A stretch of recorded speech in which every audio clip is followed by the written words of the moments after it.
Apple ഉൽപ്പന്നങ്ങളോട് ഇന്ത്യക്കാർ കാണിക്കുന്ന ഉത്സാഹത്തിൽ സന്തുഷ്ടി അറിയിച്ച് ആപ്പിൾ മേധാവി ടിം കുക്ക്. നടപ്പുപാദത്തിൽ ഇന്ത്യയിൽ നിന്ന് റെക്കോർഡ് വരുമാനം ലഭിച്ചതാണ് കുക്കിന് ആഹ്ലാദം പകർന്നിരിക്കുന്നത്. ഇന്ത്യയിലേക്ക് 4 പുതിയ ആപ്പിൾ സ്റ്റോറുകൾ വരുന്നു എന്ന പ്രഖ്യാപനവും ഈ സന്ദർഭത്തിൽ കുക്ക് നടത്തി.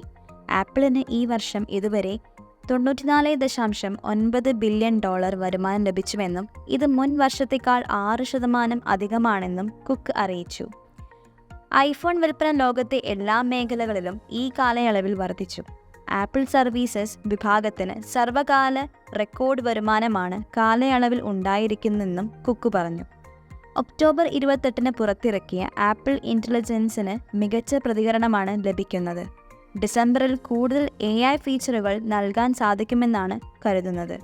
കൂടുതൽ കരുത്തുറ്റ റേറ്റിംഗ് ടൂൾസ്, വിഷ്വൽ ഇൻ്റലിജൻസ് തുടങ്ങിയവ പ്രതീക്ഷിക്കാമെന്ന സൂചനയും കുക്ക് നൽകി.